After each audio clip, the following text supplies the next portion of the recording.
Hi ಎಲ್ಲರಿಗೂ. ಪನ್ನೀರ್ ನಾವು ಹೊರಗಡೆಯಿಂದನೇ ಯಾಕೆ ತರಬೇಕು, ಮನೆಯೊಳಗನ ಫ್ರೆಶ್ ಆಗಿ ಈಸಿಯಾಗಿ ಮಾಡ್ಕೋ ವಿಧಾನ ಹೇಳ್ತೇನೆ ಬರ್ರಿ. ಏನಂದ್ರೆ ನೀವು ಮನೆಯೊಳಗೆ ಡೈಲಿ ಯಾವ ಹಾಲು ಯೂಸ್ ಮಾಡ್ತಿರಲ್ಲ ಅದ 1 ಲೀಟ್ರ್ ಹಾಲನ್ನ ನೀವು ತೊಗೋರಿ. ತೊಗೊಂಡಾದ್ಮೇಲೆ ಏನು ಮಾಡಿರಿ, ಅದ್ರೊಳಗೆ ಒಂದು ಪೂರ ಲಿಂಬೆ ಹಣ್ಣಿನ ರಸವನ್ನು ಹಾಕೋರಿ. ನಿಮ್ಮ ಹತ್ರ ಲಿಂಬೆ ಹಣ್ಣು ಇಲ್ಲ ಅನ್ನೋರು ಏನು ಹಾಕೋರಿ, ಒಂದು ಸ್ಪೂನಷ್ಟು ವಿನೆಗರ್ ಹಾಕೋರಿ. ಇಲ್ಲ ವಿನೆಗರ್ ಅನ್ನೋರು ಲಿಂಬೆ ಹಣ್ಣು ಹಾಕೋರಿ. ಹಾಕ್ಕೊಂಡು ಒಂದು 5-10 ನಿಮಿಷ ಹಿಂಗೆ ಮಿಕ್ಸ್ ಮಾಡ್ಕೊರಿ.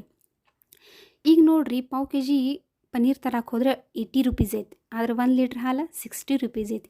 60 ರೂಪೀಸ್ನಾಗ ಮಣಿ ಮಂದಿ ಎಲ್ಲ ತಿನ್ನುವಂಥ ಫ್ರೆಶ್ ಪನ್ನೀರ್ ಮಾಡ್ಕೋಬೋದು. ನೋಡಿರಿ, ಈಗ ಅದು ಪನ್ನೀರ್ ರೆಡಿ ಆಗೈತಿ.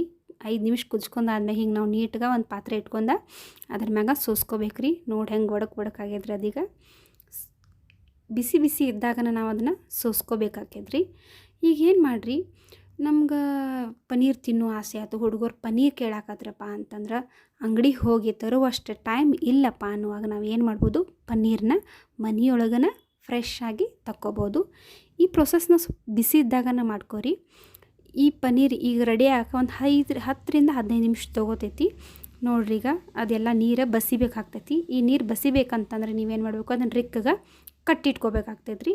ಈಗ 4 ಮೂಲೆ ಹಿಡ್ಕೊಂಡು ಅದನ್ನು ಸುರುಳಿ ಸುತ್ತಬೇಕಾಕೈತಿ. ನೀವು ನೀಟ್ಗೆ ಸುರುಳಿ ಸುತ್ತಿರಿ. ಬಿಗಿ ಹತ್ತು ತನ ಆ ಪನ್ನೀರ್ಗೆ ಬಿಗಿ ಹತ್ತು ತನ ನೀವೇನು ಮಾಡಿರಿ, ಸುರುಳಿ ಸುತ್ಕೊಂತ ಹೋಗ್ರಿ.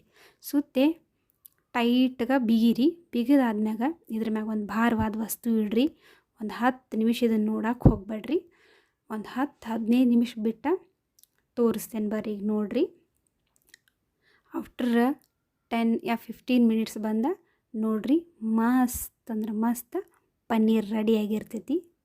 ನೋಡಿರಿ, ಎಷ್ಟು ಉದುರಾದ ಪನ್ನೀರ್ ರೆಡಿ ಆಗೈತಿ. ಹಿಂಗೆ ನಮ್ಮ ಕೈಲೇ ನಾವು ಮಾಡಿದಂದ್ರೆ ಭಾಳ ಖುಷಿ ಅನ್ನಿಸ್ತೈತಲ್ಲ. Thanks to